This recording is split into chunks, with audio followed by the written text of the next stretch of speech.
Sunday morning, everyone.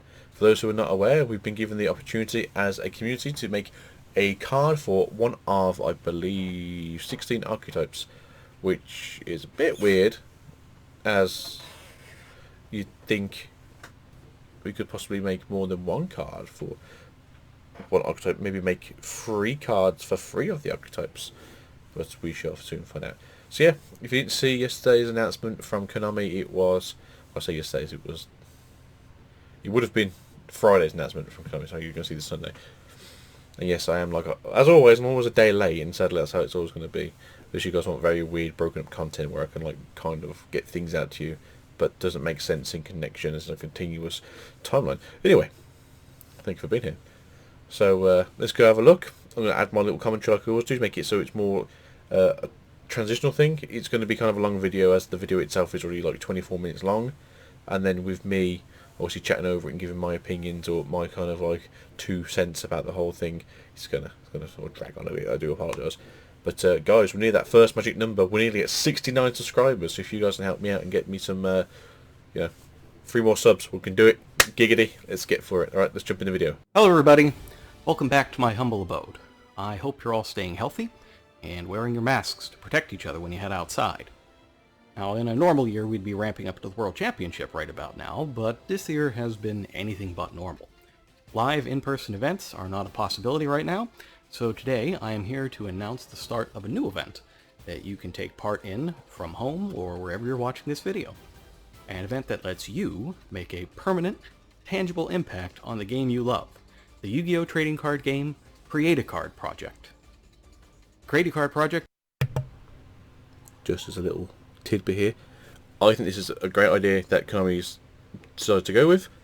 It's nice to feel that we get to do something. A lot of other companies obviously do similar things like this, with like create a character, or help create archetypes, or help design monsters, or help design a logo, or Pokemon had like help design a t-shirt, and obviously they'd get like a bundle of free things and they'd sell the t-shirt, and then realise the person who did it actually already like was making money off that t-shirt, so there was like, no, you ruined it for everyone, we're not going to do it again.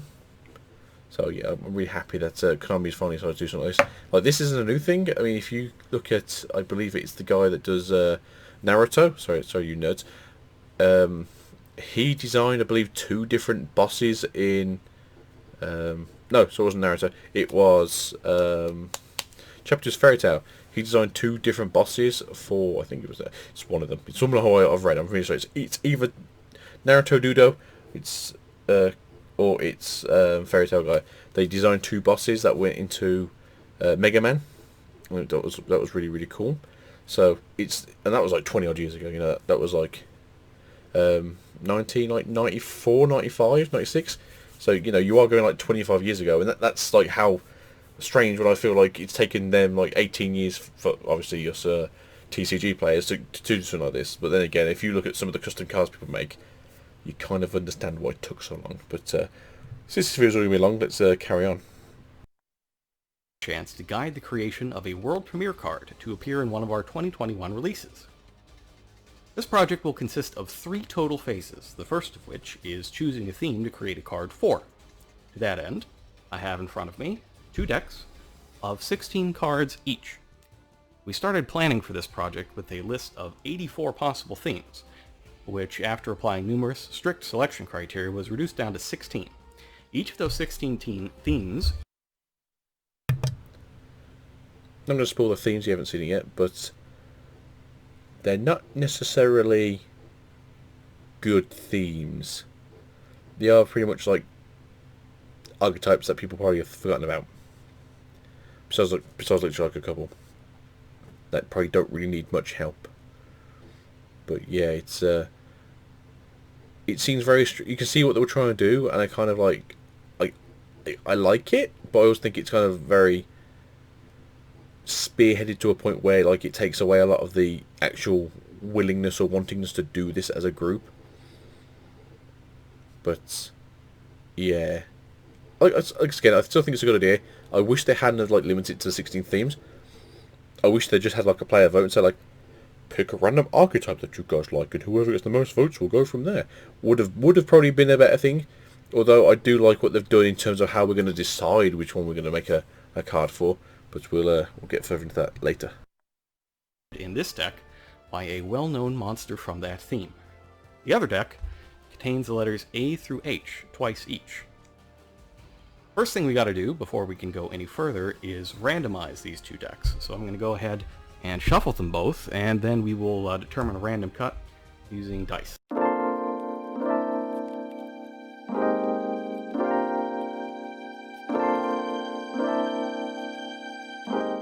Only the overall winning theme will move on to the next stage of the project.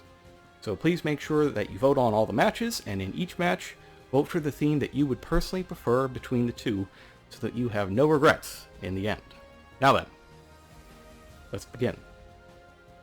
The first theme will be Valkyries. Alright, well, the Valkyrie theme are Siegfried's cards from the original Yu-Gi-Oh! Animated series.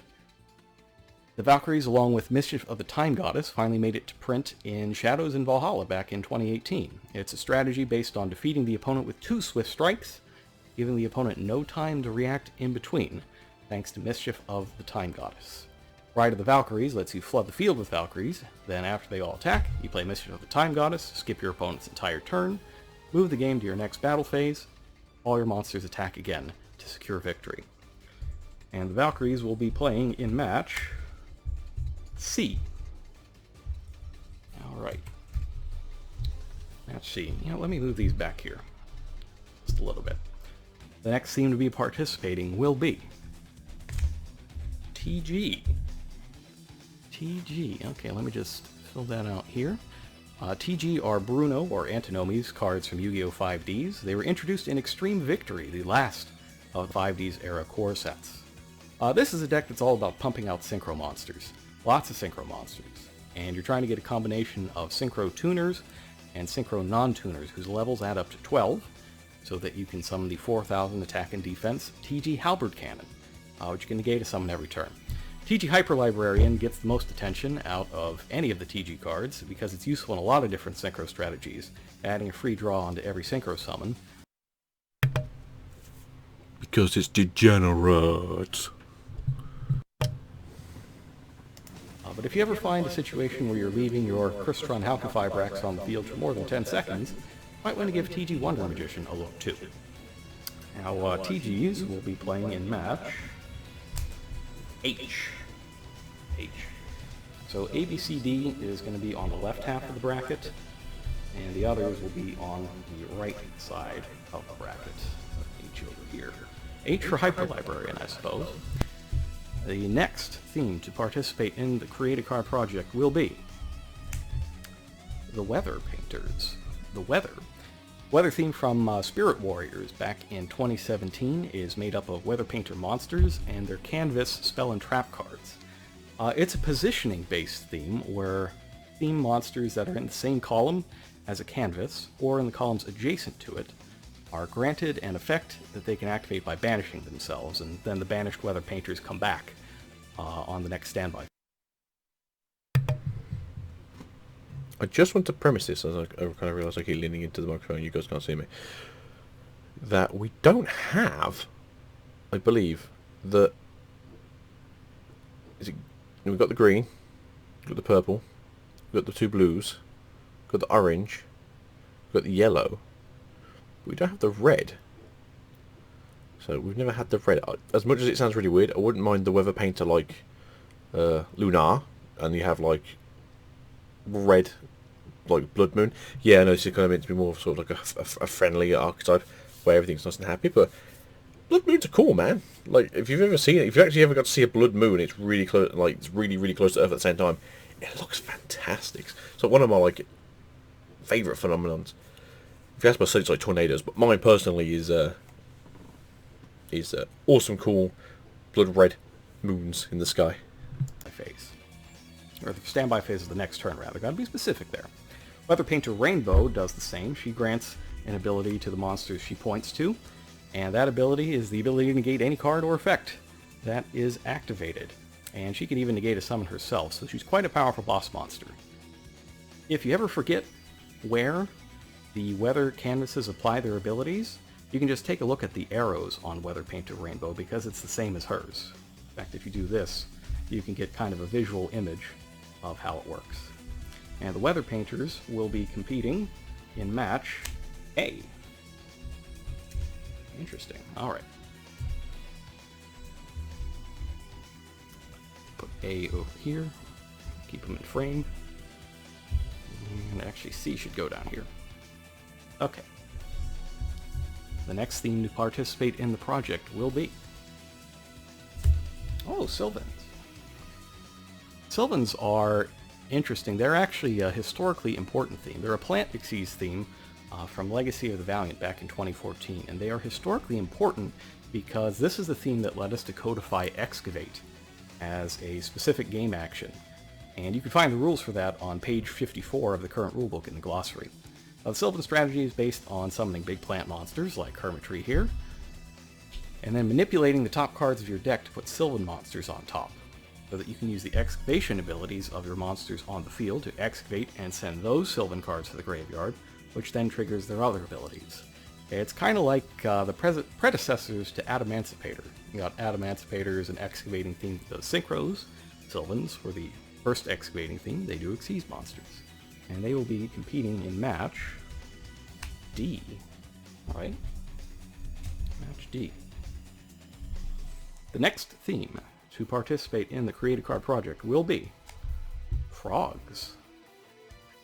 Good old frogs. Frogs are a theme that has been built up one card at a time over a great number of sets over a great number of years.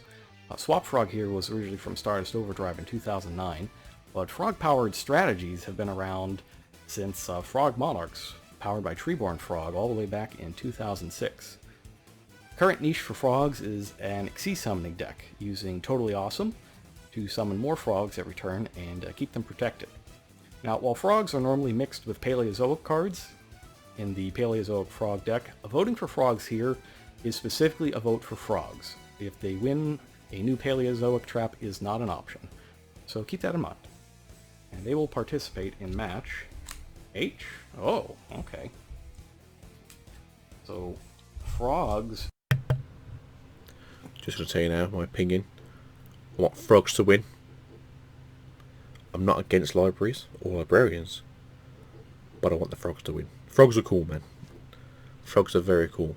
Not that degenerate, despite what people may believe or think, because they kind of have been in the past. My phone's running going off, thank you, but needing a little look at night. But yeah, I want the frogs to win. Now, out of this match anyway. And TG will be taking each other on in match H, which is sliding off camera slightly. There we go. The next theme to participate will be Cyber Angels. Cyber Angels. They were Alexis's monsters from Season 2 onward in Yu-Gi-Oh! GX, and again in her appearance in Yu-Gi-Oh! Arc 5. They were first released in Dragons of Legend Unleashed, and they're a fairy ritual theme that is constantly recouping the cards they use for their ritual summons through various means. And the ritual monsters generally deal with cards in non-standard ways, like forcing your opponent to send cards to the graveyard, or taking control of monsters in one case.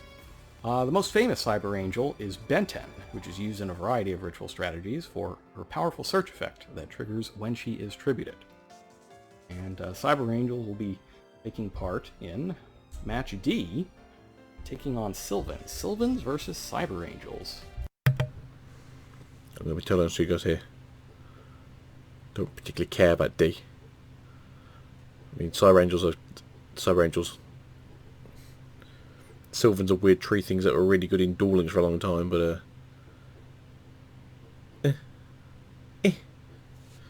So yeah, D is kind of like the underdog for me. I'm not a massive fan of either, so yeah. Nature versus technology in a way.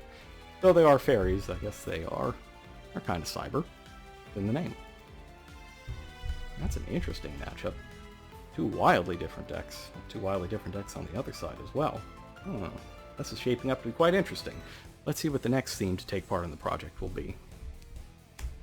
It's Dynamist. Dynamist. That is a pendulum theme. introduced in Breakers of Shadow back in 2016. But I wouldn't blame you if you missed them, because that was also the set that cards like Twin Twister, or Performer Pal Pendulum Sorcerer, or Cyber Dragon Infinity came out in.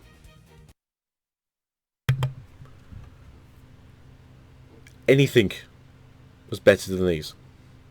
Anything. Anything. You didn't notice these because they were crap. Now I make them better. Let's make a work exclusive card for them. No. Let's not. If we missed them, we didn't notice them, there was a reason for it. Yes, there may have just been better things that came out at the time. But yeah, let's not do this. They are an aggressive theme filled with special summoning and battle-based effects on the monster halves of the cards and protection abilities on the spell halves. They're all level 4 or 5 and have pendulum scales of 3 or 6. The deck has no themed extra deck monsters, but that just gives you plenty of room for powerful link monsters, as well as things like the Cyber Dragon Nova and Cyber Dragon Infinity package. They also have great spell and trap support with cards like Dynamist Charge and Dynamist Howling. It's a pretty fun deck. It's worth giving a shot sometime. And they will be taking part in Match B. That's our first B. Alright. Make sure everything's in frame. There we go. A, B, C, D. Great. The next theme to take part in this project is going to be Gradles. Gradles. Gradle, let me just bring them up here. They are a theme about amorphous alien slime monsters that kind of get their hooks into your opponent's monster's brains, giving you control of them. The Gradle cannot be removed from the field without then destroying the monster that it's equipped to. Gradle can also combine to form Gradle Dragon, a powerful synchro monster that's capable of mass destruction. In fact, it destroys things up to the number of water monsters that are used for the synchro summon of the card. This theme was first introduced in Dimension of Chaos back in 2015, and various Gradle monsters have seen play in side decks to deal with pesky, hard-to-destroy monsters by taking control of them instead. And they will take part in Match A. So we're going to have Weather Painters. Weather Painters. I want the Weather Painters. I don't want these weird blob parasites. That look... Ugh. We have cool aliens already. Don't need weird blob aliens. Let's have more weather. Let's have the Blood Moon. Is it the Blood Moon card, yeah? You guys with me, yeah? Versus Gradles in Match A. So make sure that we get that all on screen. Maybe a little bit more real estate for all of these decks. Alright. The next theme will be Fire Kings.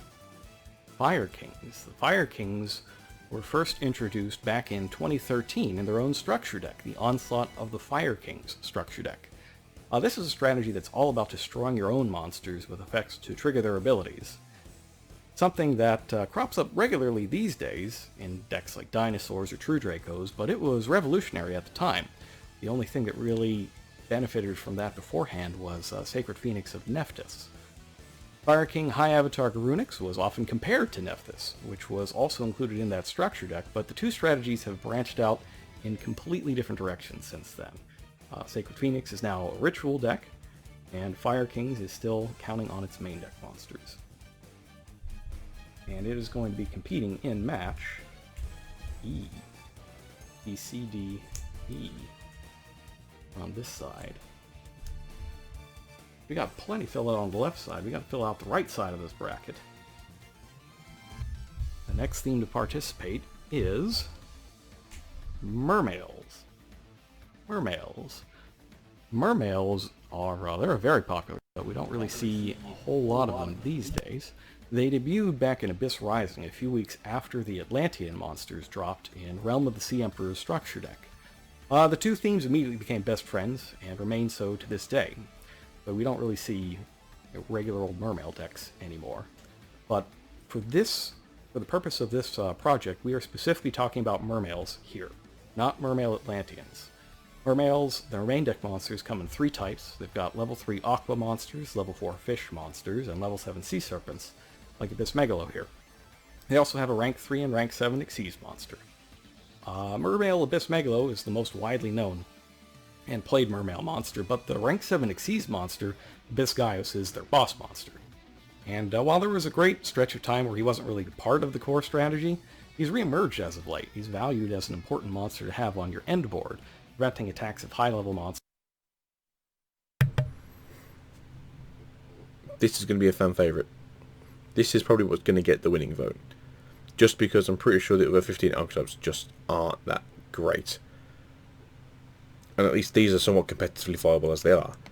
As he says, it's not like the Mermail / Atlantean like mixed deck that we normally see or get. It's not like the Fishborg and, you know, your Deep Sea Diva.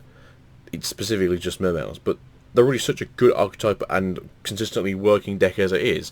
It's not like they actually need the more support. It's just going to be a sense of like, hey, this is a deck that already really works really well. We're going to give you some more support, hopefully to actually, like, you know, on the levels of what you'd want a world premiere card would be, to the point of where, like, this is like rogue status of like decent. This is like a tier 2 deck. This is like a tier 1.5 deck in terms of like how competitively good it is. But if you're going to give it a card that just kicks everything else in the ass, I'm not saying it's going to be a tier 0 deck, but it's a good chance it'll be a tier 1 deck. And I think that's what a lot of people want to see, because a lot of the Mermail cards are actually quite cheap to get. So, we'll go from there. Crows, and providing a source of monster effect negation. And Mermails will be competing in match G. Match G. Alright, I think I got just enough room there. Let's see what the next theme is going to be. Lightsworn. Lightsworn. Lightsworn's another oldie but a goodie from the end of the GX era. It was introduced in Light of Destruction. They were a bit of a controversial strategy back in 2008, offering you great power but consuming your deck at the end of every turn, or sometimes on summon in the case of Celestia. Their boss monster, Judgment Dragon, was wildly powerful, especially in multiples. The first would drop, clear the field, and then the second and sometimes third would drop in as well to end duels in a flash. Lightsworn is one of the first major decks to have a card that you absolutely don't want to draw. And this being the second archetype that I was saying, like, there's probably about 2 that we wanted to see that people like. I like Lightsworn. I also like Mermails. I think that both are really good. Now, the difference is, Lightsworn has a championship prize card in it with its archetype, which is Minerva, the Exalted Star. The Exalted Lightsworn. That came out in, I believe it was the first Battle Legends, which is obviously kind of like a good time to talk about this, as Battle Legends dropped last week.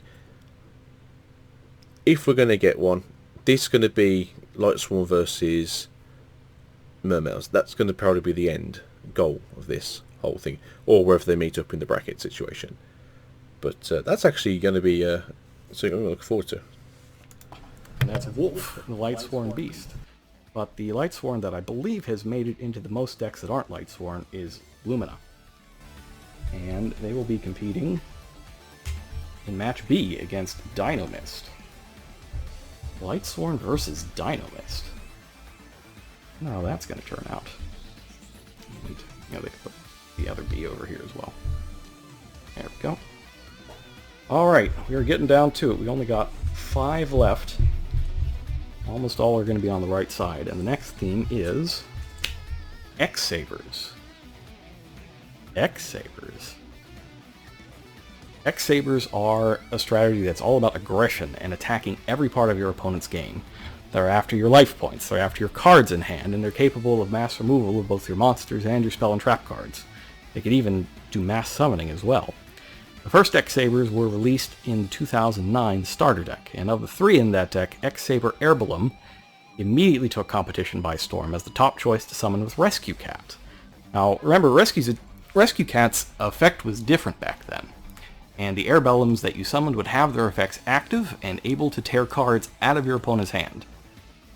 X-Sabers have a number of very powerful but very situational spell and trap cards, and the two that saw the most use back in the day were Saber Hole and Saber Slash. Gotham's Emergency Call, not actually a Saber card, but I suppose it counts too.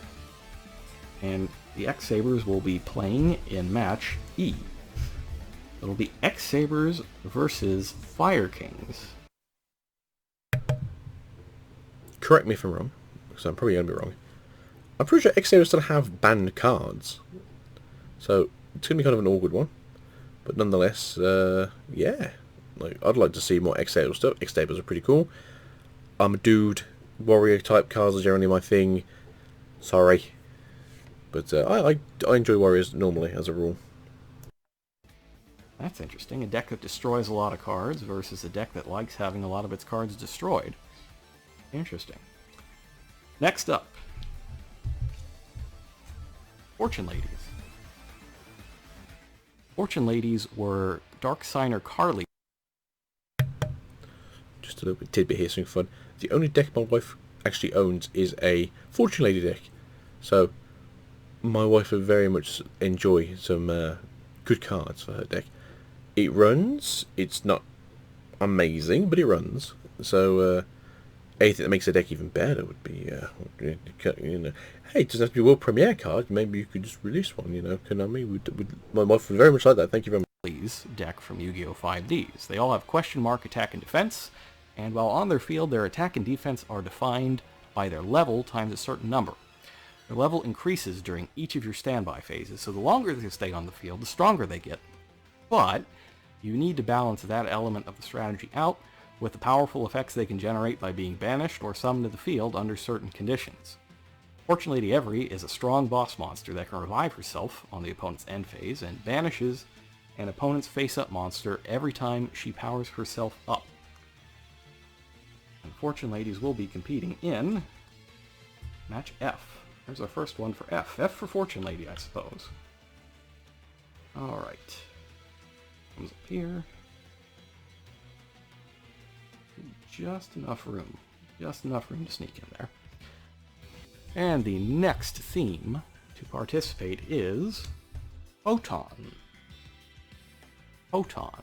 Now, the Galaxy Eyes family of monsters has a number of different branches, but it is the Photon branch of that tree that has the closest ties to Kite as he's depicted in Yu-Gi-Oh! Zexal. Remember, he uses the Cypher monsters in his Arc 5 incarnation.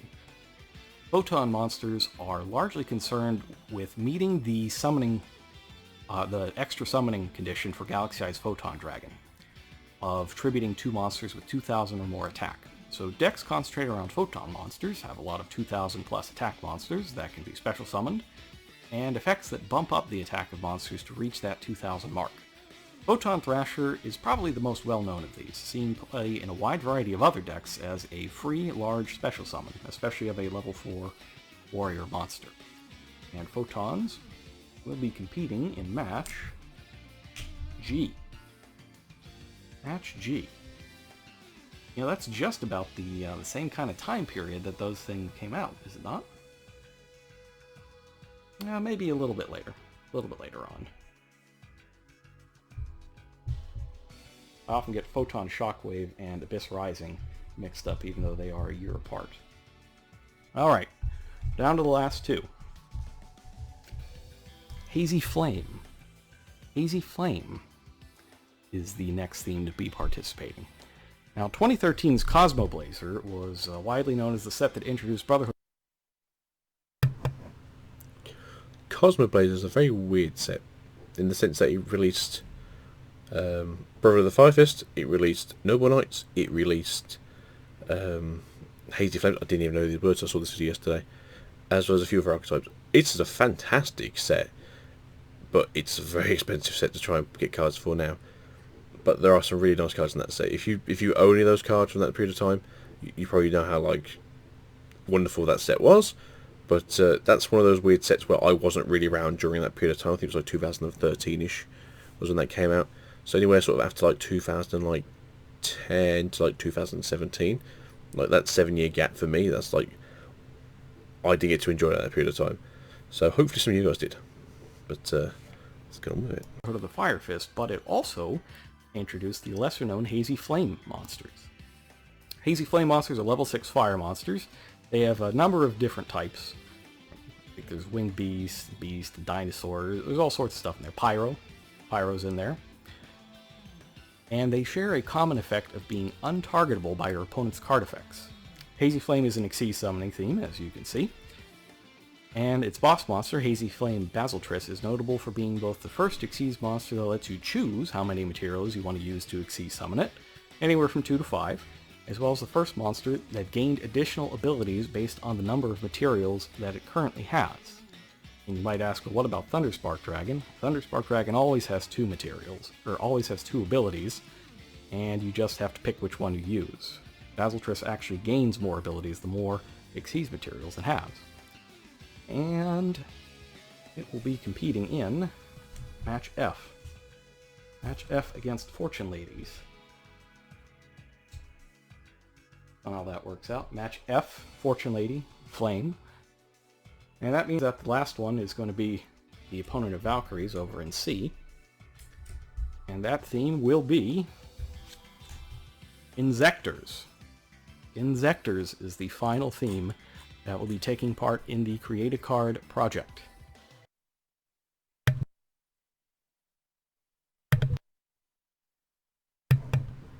So, if you didn't actually know, Japan voted for Insectors as one of their new theme decks to be rebuilt from scratch. Same with Dragoonity. So Dragoonity got theirs. What did we get? What did we get recently? We had Mechana, whatever you want to call them. They got their updated card decks, which were very good. Definitely more modern day. Definitely a good choice to how to revamp it. But yeah, so we already know we're getting an updated Insector deck from the OCG. So would that mean if this has come through, we get the updated deck plus a new card in that deck, maybe? Time will tell, but I don't think Insectors are going to win. I think it's going to be one of the other two I already sort of put my money onto. Now, Insectors were originally introduced back in Order of Chaos in 2012. They're a dark insect theme focused on equip spells and Xyz summoning. And not only do they have their own very powerful equip spells like Insector Sword, Excalibur, Insector monsters can equip to each other, increasing the levels and providing more equip spells to use to activate their effects. Now, Insector Exbeetle is their boss monster, but the most well-known Insectors are Dragonfly and Hornet, who work together to create a brutal field-clearing, hand-filling, big damage combo. And we already know that they are competing against Valkyries over in Match C. Alright, so that is all 8 matchups. We've revealed all the themes. We know who is playing who. And now that the bracket is set, here's how this is going to work. We're going to have 2 matches each week. One will start on Tuesday and last through Thursday, and the other will start Friday and last through Monday. When we have an overall winner, we'll be back to talk about the next phase of the project. First match is going to be Match A, the Weather versus Gradles, and that'll begin on Tuesday. You'll find the information you need to vote down below or on our social media pages.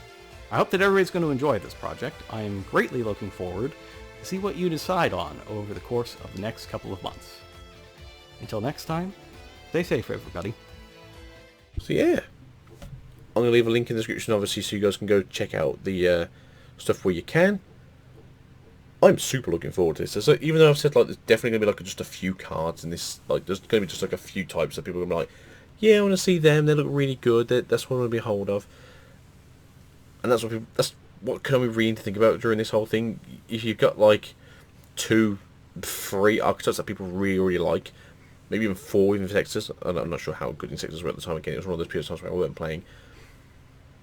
And that's when people are going to start basically going I only want these to win because I like these cards, or I only want these to win because I know what these cards do, or I only want these cards to win because this, that, and the other. When you pick 10 archetypes that people don't know about, or don't care about, or have not had any competitive play ever, that's when you're going to have an issue. And that's the issue I think we're going to have a lot with this. So people are just going to basically go like, oh, I don't care for X, Y, Z. I only want 1, 2, and 3 to win. And that's something we've got to think about in the future. But I'm gonna looking forward to this. No, Marlock, I won't be able to watch this live. We're probably going to be in something like midnight in my time zone. But I hope you guys can watch it live. I'll try and keep up to date with it as much as I can. I'll try and keep you guys up to date with as much as I can. It's content for me. It's content for you. So yeah, I've been Get Swiftly. Thanks for watching. Peace out. You guys have a fantastic Sunday. I'm hoping it's going to cool down a bit more. Goodbye.